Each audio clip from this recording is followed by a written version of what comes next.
three major issues that interested me. I wrote extensively on Jewish sectarianism in antiquity from a social scientific point of view. I wrote in a completely different direction a biography of my late teacher, Elias Bickerman, and I'm now interested in John the Baptist. So I've gone in three completely different directions, and I hope to be able to continue to be as undisciplined as that for as many years as I can. Our speaker this afternoon is Professor Emanuel from the Hebrew University, and I will introduce him briefly to allow him as much time as possible to make his presentations. I think probably the most important fact about Professor To's background that's relevant to his talk is his extensive work on the Bible, and particularly his work on the Qumran scrolls, and bringing the project of the publication of the known scrolls to completion, a project that took him close to 20 years. A very, very substantial project for which, among other things, and his other contributions, he was awarded the Israel Prize in Biblical Studies in 2009.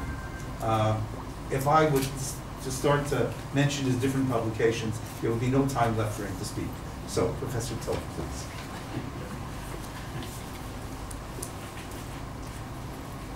Thank you, Al. I didn't actually mention your most important qualification. You supervise my daughter's MA.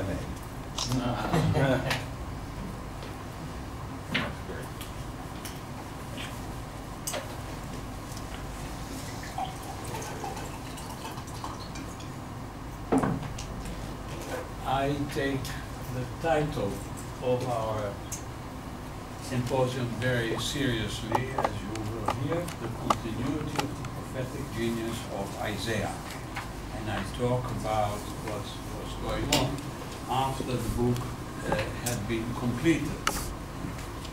Exactly what it means had been completed is, of course, not so easy to say.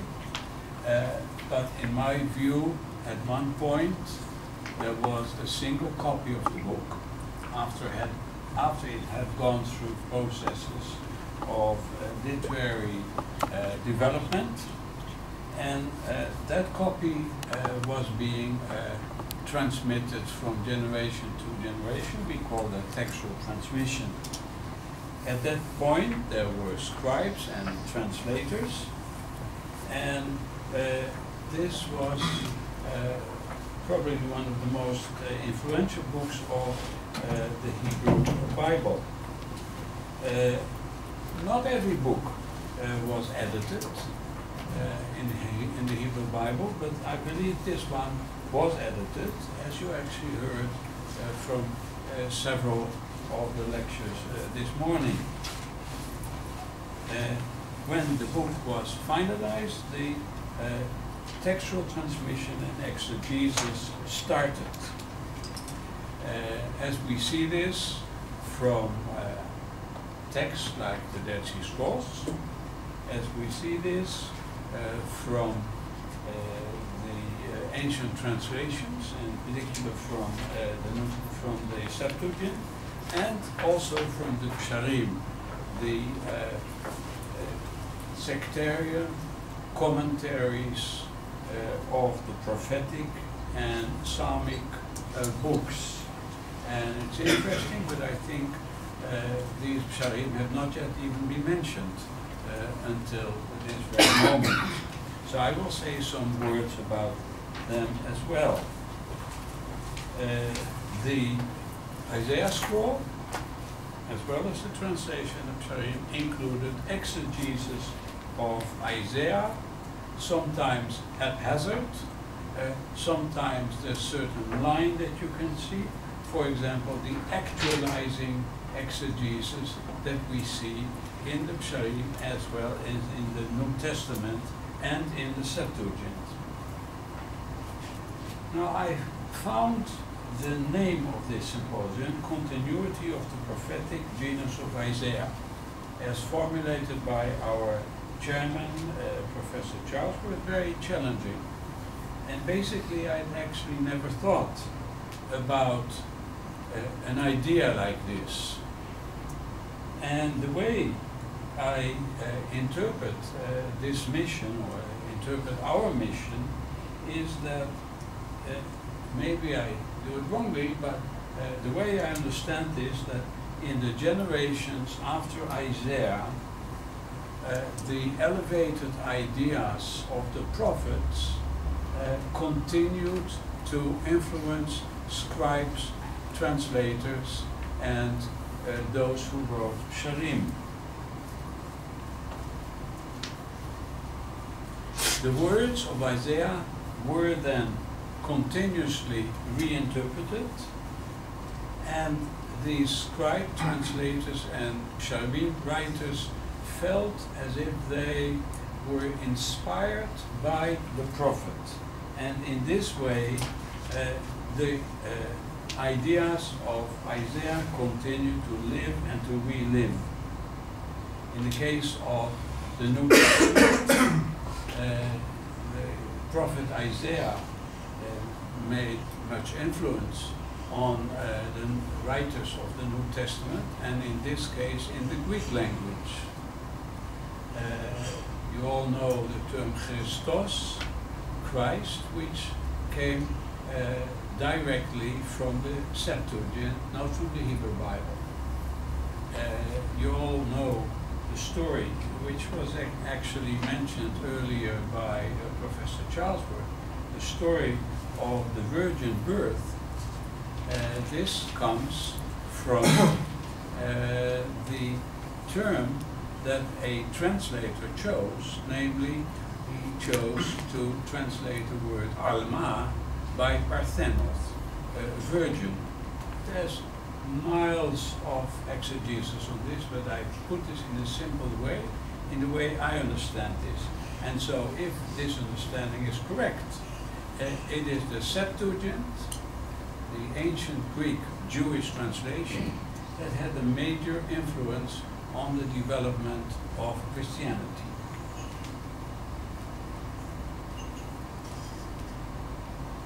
Scribes and translators planted their exegesis in the book of Isaiah because, so to speak, they continued to breathe the ideas of Isaiah. Some of them felt that they needed to make certain details more understandable, even felt that they needed to improve on Isaiah. So they made changes. And you might say, how did these scribes and translators took the freedom to make changes in the words of Isaiah? Because I think that they felt that their audience would better understand the words of Isaiah, as in the case of other books, if they were slightly changed or sometimes much changed. And this is not, they did not do any harm to the original words of the prophet, they thought. And they, in their view, you might say a free interpretation or the inclusion of a word or several words in an Isaiah scroll was still within the realm of what was permitted. I don't think that the book of Isaiah had a different reception history from any of the other biblical books. But it so happened that Isaiah was more influential.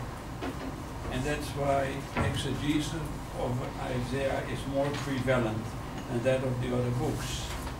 I therefore find it interesting, remarkable, notable, that in Qumran, and I have no explanation for this, that in Qumran we find rewritten compositions for the two other major prophets. We have the so-called Apocryphon of Jeremiah, several copies, and we have the so-called Pseudo-Ezekiel. But there's no Apocryphon of Isaiah, or Pseudo-Isaiah, and I have no explanation for this. we simply don't find it. Of course, among the pseudepigrapha we have the so-called Ascensio Isias, Martyrdom and Ascension of Isaiah, but I have no explanation with regard to what's going on in Qumran. Now, with regard to the Hebrew sources,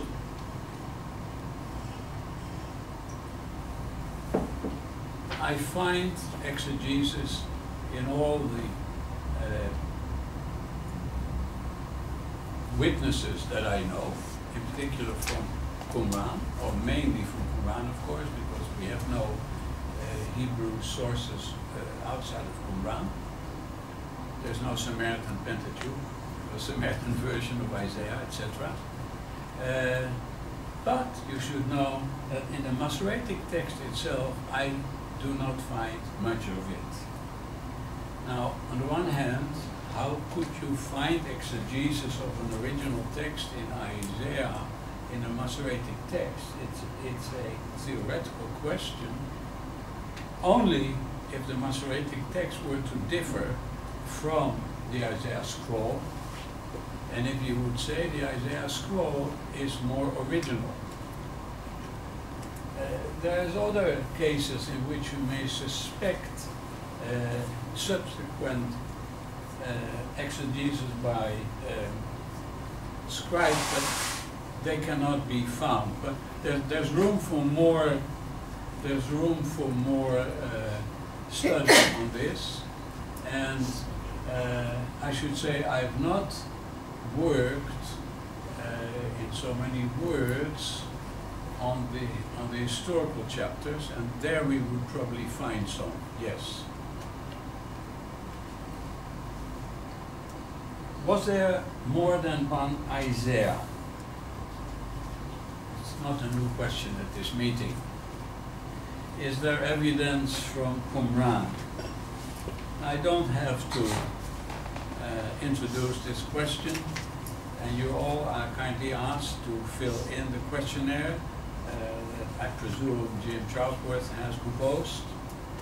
And don't tell me the secret what your view is. But this question is in the air, and you probably want to know what happens with the Dead Sea Scrolls. But this was before 1947 a vexed question in scholarship. And there may have been maybe two major questions when these scrolls were found. People asked the first time, in the first place, where is Jesus in the scrolls?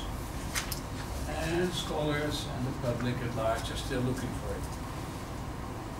My view. The second question is, what do we learn from the scrolls about Isaiah? Was there one or were there two? Well, all I can tell you is that there basically is no evidence. As early as the scrolls are, as late as they are with regard to the original copy of Isaiah, it's simply too late. The 2nd century BC is too late in order to find any evidence whether there was a new author that started at chapter 40, etc. It's too late. So the fact that the Dead Sea Scrolls are silent on this matter doesn't mean much. It's too late. The evidence of this beautiful scroll is also irrelevant in my view. What you see here is the very end. I don't know why they chose the end of this scroll. It's probably more beautiful than the beginning, but this is the end. It's not stitched to anything. If you have good eyes, you can see interesting things. You see that the ink is blacker here. It's more black, partly, and this was re-inked. The scroll was used so much that they had to re-ink some. Now this is obviously not the beginning, because they placed here half a column in the very beginning. But if you would continue from there, you would see that the scroll, in my view, not everyone accepted view, was bisected. There were two scribes, scribes A and scribe B. Basically, columns 1 to 27 and 28 until the end, containing Isaiah 1 to 33 and 34 to 66.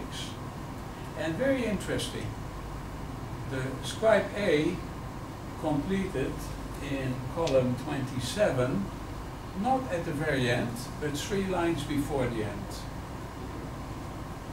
There's space, because those lines were ruled, but there's nothing written on it. And scribe B started in the very beginning. The scroll is divided into 2 equal parts, exactly. So I presume, well, you can have 2 scenarios. One is that they wrote concurrently. The other one is that scribe B started when scribe A ended. It makes no difference, but there were definitely 2 scribes in my view. And this again, this has no relevance for the question of a first and a second Isaiah, because it doesn't work. It starts with chapter 34. Point 3. And when I get to my handout, I'll let you know. Isaiah was a central book in the Judean desert, and it was very popular. It was popular all along the first and the second temple. Now we have many copies of the Old Testament books found at Qumran and at the other sites, but more at Qumran. And 3 books are preferred among them. Preferred meaning more copies of them. Isaiah, Deuteronomy, and the Psalms. Also Genesis, are quite a number. This means, in my view, that the Qumran people simply liked these books. And incidentally, they're also very popular in the New Testament and in early Christian literature. In other words, the Qumran people, as I imagined them, they came in on their donkeys to Qumran, and they took all their earthly possessions with them, and among them many books. And definitely an attempt was made to have all the Hebrew Bible copies there, and it so happened many of Isaiah. And we can see that also in the sectarian writings, where Isaiah is quoted more and also alluded to more than his 2 companions, Jeremiah and Ezekiel. Most of these copies were found in Qumran Cave 4. It's also remarkable that we have a relatively large number of psalim of Isaiah, more than for the other books. We have running psalim. So a pesher is a sectarian commentary on a biblical book. All fragmentary, and the most complete is the one of Habakkuk 1 and 2. And most of these, in numbers, are for Isaiah.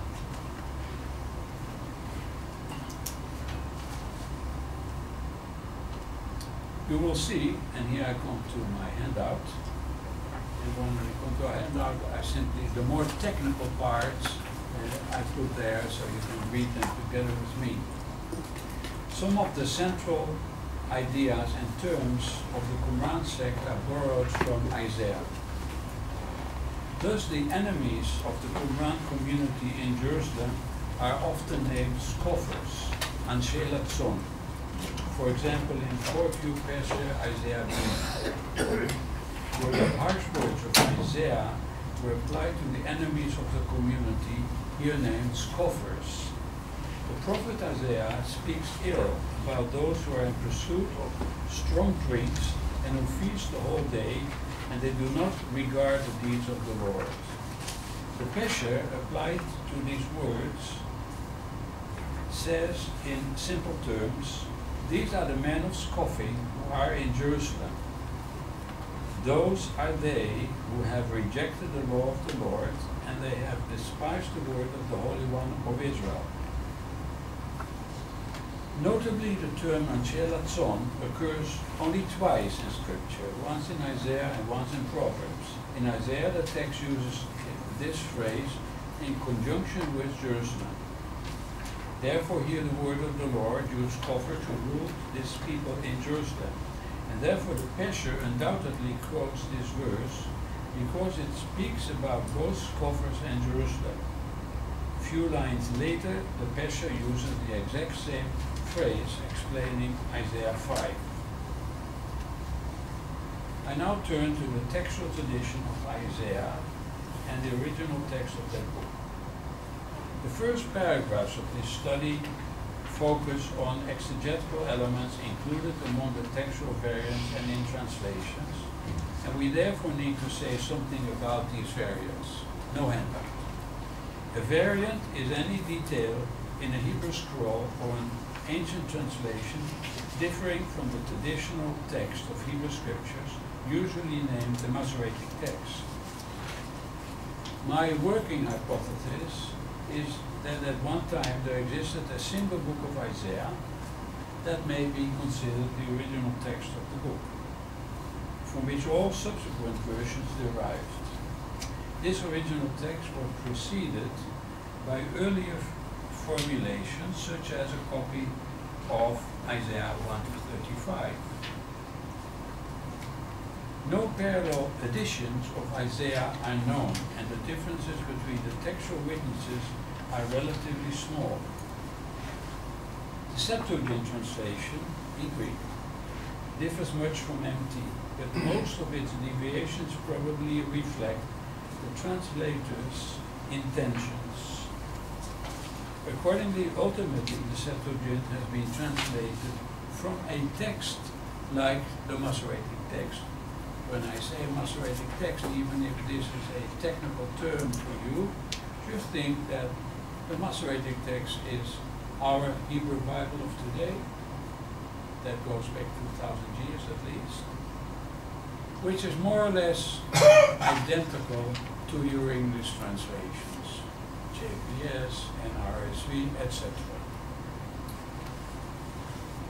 If my view of these manuscripts, that is 1Q Isaiah A and 4Q Isaiah C, and the Septuagint is correct, we are faced with a rather unified textual tradition of Isaiah, most clearly visible in the Masoretic and Proto-Masoretic tradition. So I simply look at Isaiah. I know there's many witnesses, there's 21 scrolls from Qumran, there's the Septuagint, there's the Targum, etc.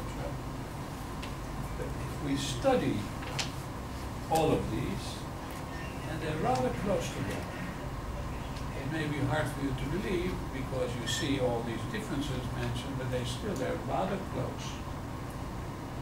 They're not as widely divergent as in the book of Joshua, the book of Samuel, the books of the Torah. They're rather close, and we can understand how basically all these traditions developed from something early, which is still preserved now in more or less the Masoretic text. So even the Septuagint that I invite you to read, if only in an English translation, you find the translation everywhere, also on the internet. Even the Septuagint, that differs not little, should be considered an exegetical version of something like the Masoretic text.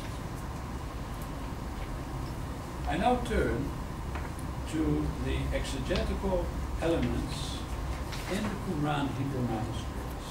So we now talk about all those exegetical elements, among them theological elements, that were inserted in the clause in the course of the transmission of the text.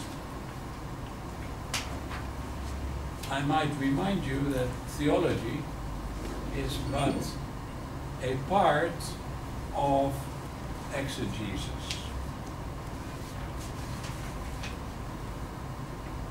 Let me give you a few examples of what I call exegesis, theology, and I start with the examples on your handout, and I show how difficult it is to recognize exegesis, how subjective it is, how uncertain things are.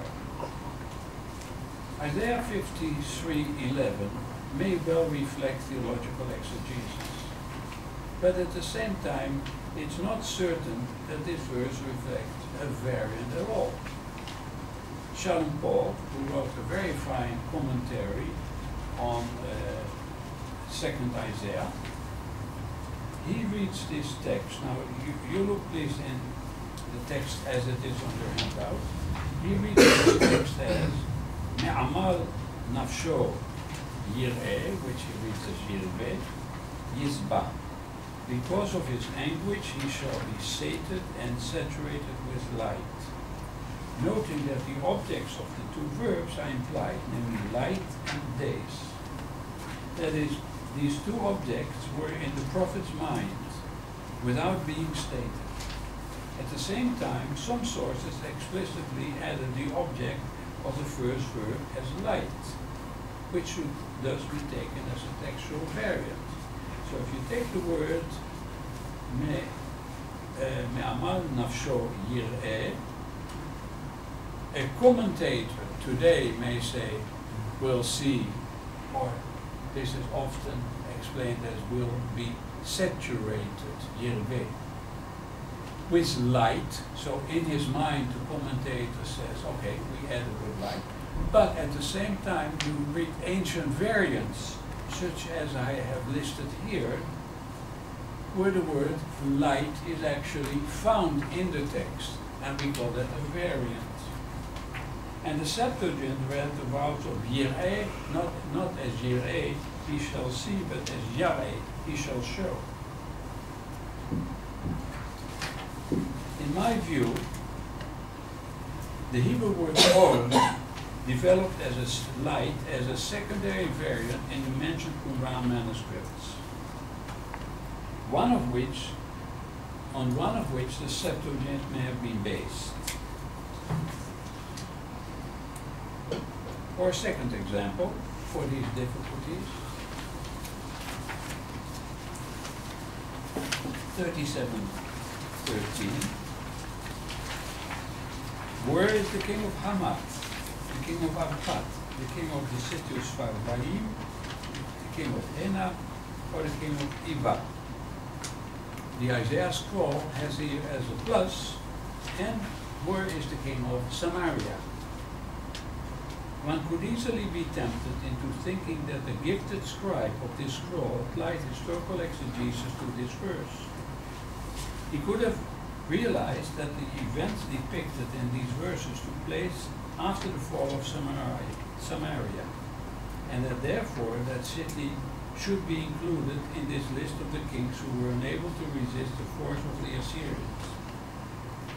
This is the view of a scholar named Uli Kotil, who wrote a whole book about the scroll. However, a more simple solution would be to ascribe to that scroll a harmonization to the similarly phrased verse 36:19. And in that verse, Samaria is mentioned next to Hamath, Arpad, and Sepharvaim. Namely, where are the gods of Hamath and Arpad? Where are the gods of Sepharvaim? Have they delivered Samaria out of my hand? In other words, no exegesis, simply a harmonization. Harmonization meaning a mostly a plus or a change in accord with a parallel verse. Different types of exegesis. We first talk about theological interpretations, then messianic, and then contextual and linguistic. In my view, theological interpretations of Isaiah were created in a haphazard way and cannot be combined into a single picture. I therefore limit myself to occasional examples. 1612. Now all the next examples are on your handout. 1612. When Moab presents himself, when he wearies himself upon the high place, when he comes to his sanctuary. And the scroll, it's in the plural, to the sanctuaries, about Moab. Now, Mikdash, temple, does not occur elsewhere in Isaiah in the plural. So there's no parallel verses. It's probably so that the scribe would wish to stress that Moab did not have one sanctuary like the Israelites did, but they had many sanctuaries. So this would be an intentional change, a little derogatory, you might say. 57:12. In the Hebrew text of MT, I will concede your righteousness and your works, but they will not help you. In the Isaiah scroll, but your assembly of idols will not help you. That's something different. According to MT, Tzidkatech and Maasai are the subject of the next verb, Yoilucha. The scribe of the scroll found the need to add a new subject, namely your assembly of idols. Pulikoto presumes that the scribe could not accept the assumption that your righteousness and your works were of no avail, and he therefore added koftzayif. And this word simply came from the next verse. 26:14. The dead do not live. Shades, the Fa'im, do not rise, because you have punished and destroyed them, and wiped out all memory of them. Ta'abed. And the Isaiah scroll has a different word. Te'esor, called Zecher Lamo. So you forbade all memory. According to MT, God wiped out the memory of the shades, or spirits of the lords, who had dominion over Israel, while according to the scroll, God forbade that memory. Seemingly, the scroll is less harsh, but actually the forbidding also refers to the future, and is therefore more permanent. Now, asar in the scroll is probably clearly secondary, because the meaning of this verb, asar, to forbid, is not biblical, but it's post-biblical and modern Hebrew. In the Bible, asar means to tie up.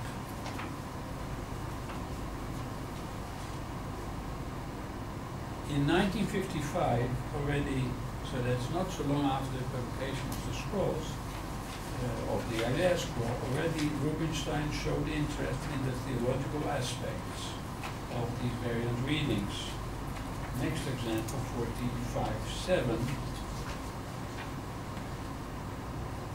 I make prosperity and I create evil, MT. I make the good and I create evil, the scroll. Is this theology? Rubinstein saw in this, quote, an affirmation of the doctrine of the sectaries of Qumran, who held that both good and evil are created by God, and that the morally good or bad in human conduct is predetermined by Him, at least for the duration of the period preceding the ultimate distribution. So he thought this is theology, but it's also possible, if you look at the text, that simply the scribe created an antithesis. He had in front of him Asa Shalom, peace, Ra, bad. So he thought it's actually better to have good and bad. Next paragraph, messianic interpretations, but question mark. Note the question mark, but that's what I refer to. These interpretations, these messianic interpretations, receive much attention in scholarship, but it should be remembered that they are highly speculative. Again, an article in 55 by Chamberlain, and he saw many messianic, because people are looking for this, they saw many messianic changes in the scroll. And even a case like this one, 51.5, seemingly not very significant, but he saw a messianic scribe in this. I will bring near my deliverance swiftly, my salvation has gone out, and my arms will rule the peoples. Now the scroll has here his arm. The coastlands wait for him. For me, the scroll is here wait for him. All this is him with a large H, and his arm with a large capital H. Then there is more simple contextual and linguistic exegesis, for which I will give you no details now. And I turn to an interesting small area, exegesis as reflected in sense divisions in early sources. This is something you may not have expected. When we talk about exegesis, we think about different words. That is visible. But sometimes the exegesis is not in words, but in the connection between words. And I refer to a verse in the scrolls, in MT, and also in the New Testament that was quoted earlier on by Jim Charlesworth in his opening words, without Jim and I having been coordinating our remarks. And so the issue is, how do I explain the verse, the famous verse in Isaiah 43? And I read this in English. A voice cries out, in the wilderness, prepare the way of the Lord. Make straight in the desert a highway for our Lord. That's not how you know this verse. You know this verse more like Kol Koreh Bamidbar. A voice cries out in the wilderness. But I say the original way of the original intention of this verse is not as you know it. It's not vox clamantis in deserto. The original meaning is a voice cried out, colon, and then the text goes on. Because there's a very nice parallelism. That is, parallel words in the two parts of the verse. Look how in the wilderness is parallel to in the desert. How prepare is parallel to make straight. How the way is parallel to a highway, and the Lord parallel to our Lord. So it can only be that the original intention of this word was Kol Koreh, stop. Bamidbar panu derech. Now, this was the original meaning, but already, first of all, in Jewish sources, not too many. I know one in Agadat Breshit had the understanding of the way you know it, Kol Koreh Bamidbar. That is, a voice cries out in the wilderness. And you also know this from John 1:23 in Greek, as you have on the handout. John the Baptizer says, I am the voice of one crying out in the wilderness. Likewise, in the parallel Gospels, Matthew 3:3 and 2 parallels. Now the New Testament interpretation, parallel to early Jewish traditions mentioned above, links the voice with the wilderness. This way of understanding is not impossible, but it is secondary because it disrupts the parallelism. The background of the alternative interpretation is probably that the phrase "a voice cries out" was considered too abstract and was therefore connected with the more concrete mentioning of the wilderness. In the case of early Christianity, it was natural to connect the experience of John the Baptizer with the verse in Isaiah, because he was actually active in that area. This interpretation, you will see in modern days, is seemingly based, now please note what I'm saying, is seemingly based on the Septuagint, because when you open your Septuagint editions, you will find what I've printed here, namely exactly as you would expect. So the parsing, the connection between the words in the New Testament agrees with what you find in your Septuagint editions. But I say that is wrong, because I looked on your behalf, I looked in the ancient manuscripts, in Alexandrinus, Sinaiticus, and Vaticanus, and the text in those ancient manuscripts is continuous. It's all in capitals. And so they don't have that understanding. And it's very interesting that, well, the same problem for the Vulgate, incidentally, but the Vulgate editions are better, because the Vulgate editions read one continuous text. The Septuagint edition, as I see it, has been, although Ralphs and Ziegler were great scholars, but they interpreted the Septuagint on the basis of the New Testament. And so, for me, this is simply an example of ancient exegesis that can go in different ways.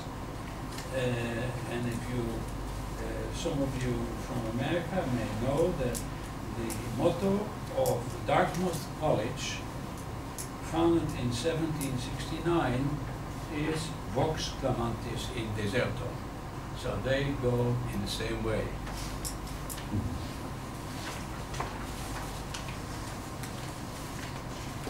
They need the voice crying in the snow. Dartmouth College needs the voice crying in the snow, not as a desert. Well, that's kind of a desert. It's kind of a wilderness, yes. Yes. But I found this very interesting.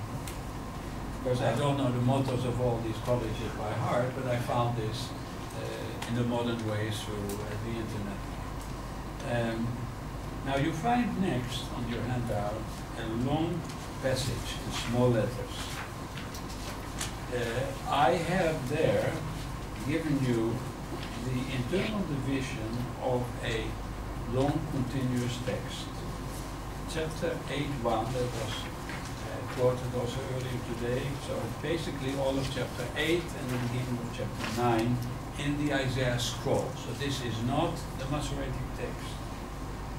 It's the text of the NRSV. And I have indicated, I don't know, well, of course, my copy is in red. No, yeah, you can see it.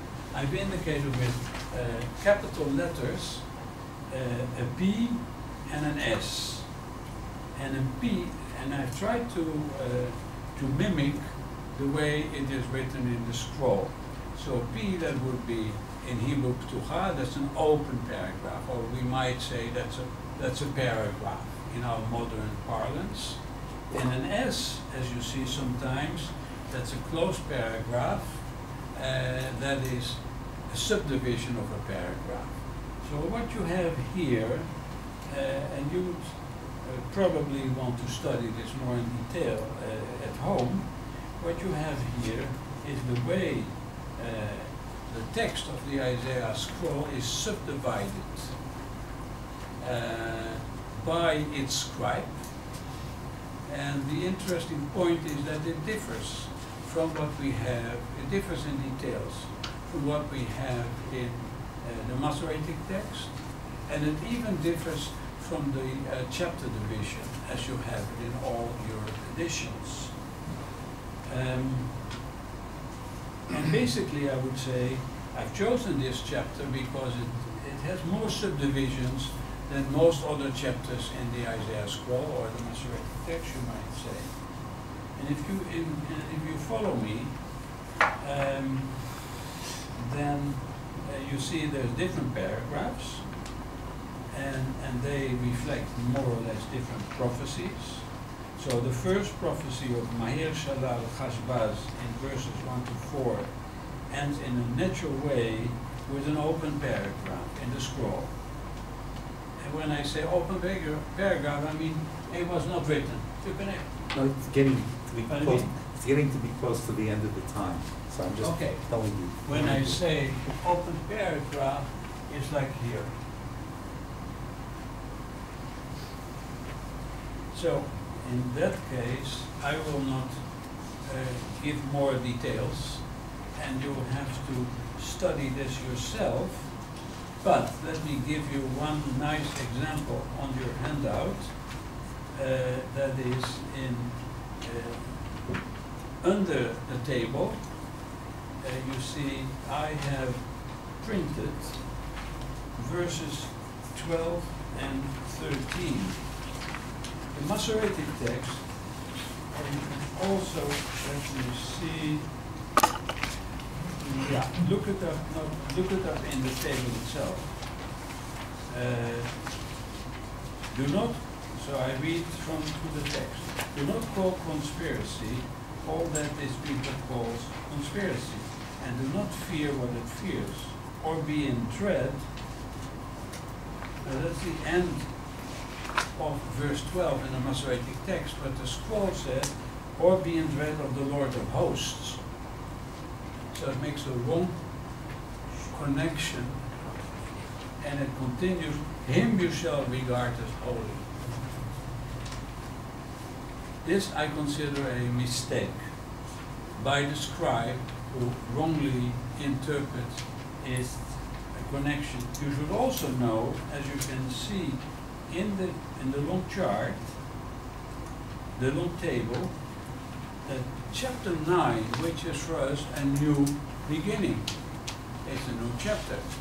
But in this chart, you see that the text is continuous. There's no stop here at the beginning of chapter 9. And this is also the way of understanding in the New Testament in one of the places, in Matthew, yes, in Matthew 4:15.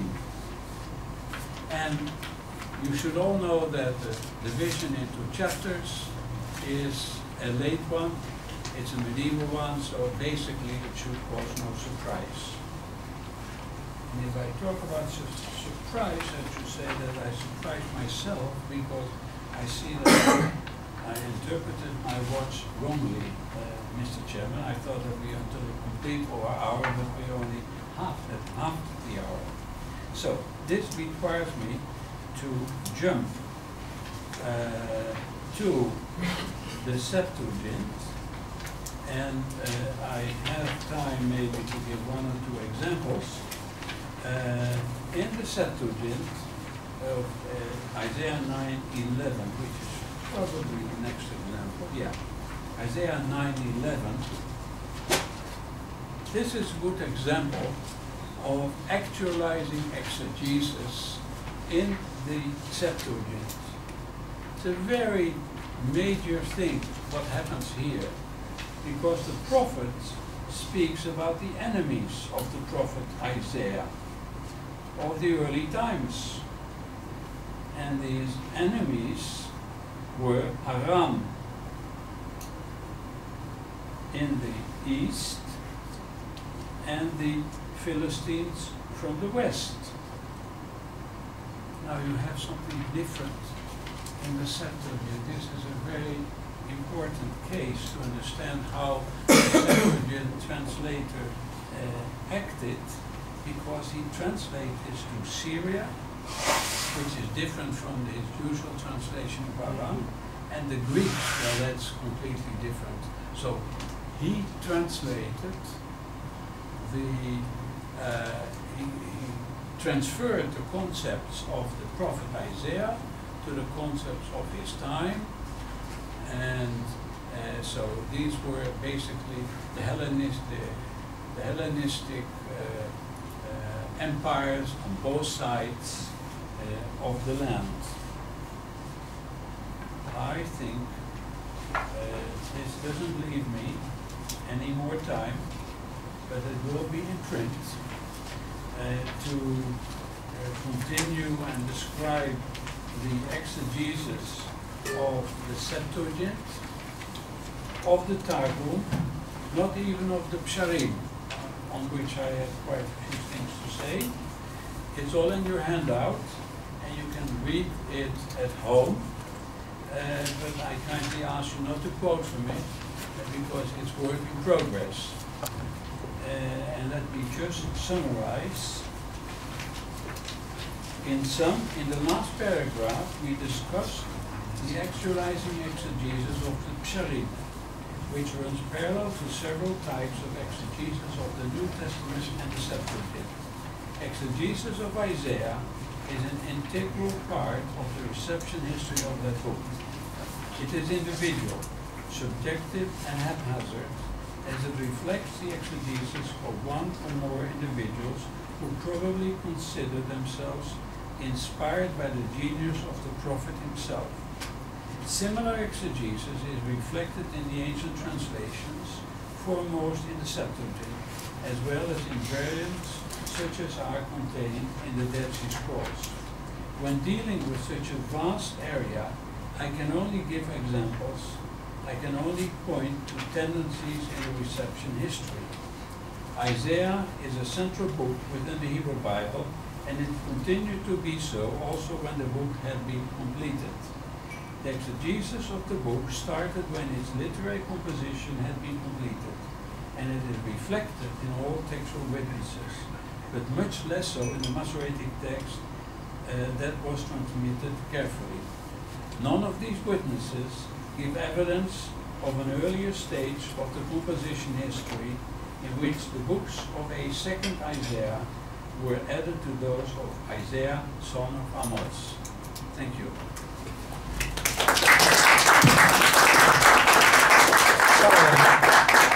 Sorry I had to stop you, but we should have at least a few minutes for discussion now, and then there'll be more general discussion later on in the afternoon. And after the discussion now, Al will have coffee. So if people can just hold their breath, we'll have some coffee in a few minutes. Okay. Comments, questions? I have a question. So at least that should get some. I have a dream. Okay, no, that should get at least some discussion. In terms of the issue of the division between 1, 2, 3 Isaiahs, do you find a focus in the material that you've collected of exegetical history on more on sections from what scholars would call 1, or scholars would call 2, or scholars would call 3 Isaiah, or is it more or less equally distributed? This is a very important question. Okay, which means that... And that's probably all I can say. I don't know. I mean, the chapters in first Isaiah of the worldview of Emanuel are very elevated and require much exegesis. In the second Isaiah, servant songs, etc. Also, chapter 40 draw much exegesis. I don't think I have any statistical information on this. I mean, I've never I've not thought about it.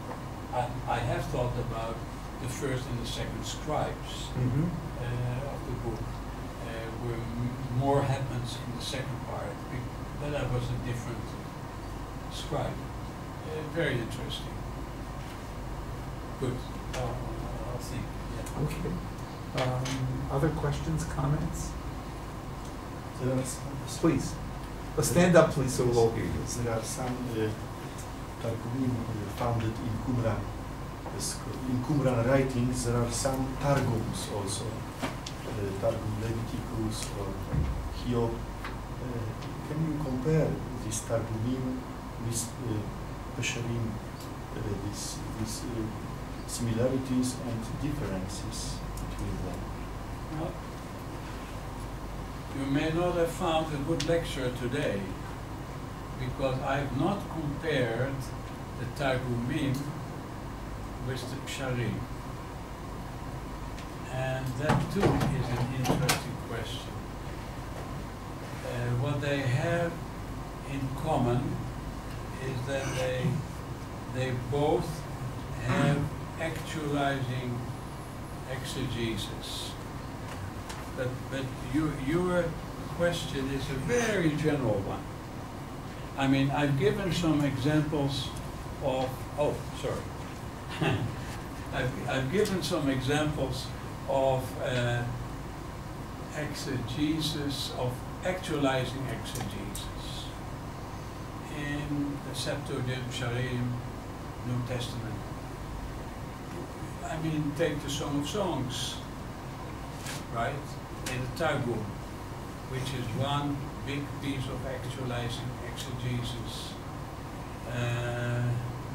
There are some glosses which bring in the Targum, which bring in even Muhammad.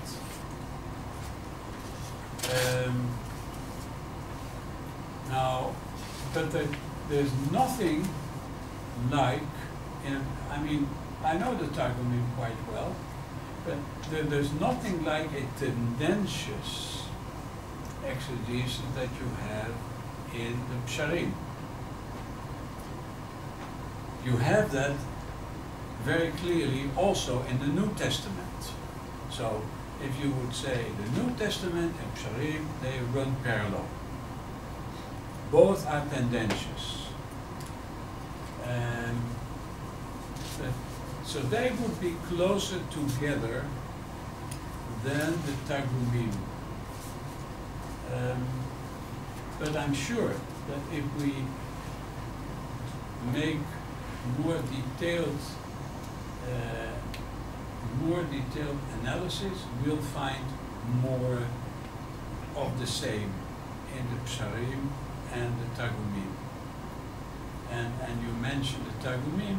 That is a good way of seeing it, because the Targumim would have more in common with the Psharim than, say, the Septuagint, and definitely more than the Vulgate, yes. That's also something to think about, yes. Okay, last question, please. In Jeremiah, you have the Septuagint, and you have the question, what was the original one? The Jeremiah or the Masoretic? Right? Empty. Now, when you talked about the division of chapter 8 and chapter 9 and the inner division of chapter 8 here, it seems that this is a wrong division in verse 12, 13. Okay. Now my question is, there are instances where the reading of Qumran seems to be a better reading than the Masorah text in Isaiah. What can you say about this, the parts of the Qumran text which are earlier, based on earlier versions than what you have here, than what you have in the Masorah text, relating to other parts of the Qumran text which seem to be later and seem to be wrongly interpreted, if you understand my question. Well, you've said many things. Yes. I think what you want to hear is my general outlook about the quality of the Masoretic text compared with Qumran. I mean, if we talk about the quality or the nature of the Jeremiah text, my vision is clear. There is no textual criticism, but the Qumran text, 4th Jeremiah B and D, and the Septuagint simply reflect an earlier stage in the history of the book of Jeremiah. So it's better or more original, but basically it's earlier. My general view is that in Isaiah, the Masoretic text is the best. It's something terrible for a textual critic to say that, to make such a sweeping remark.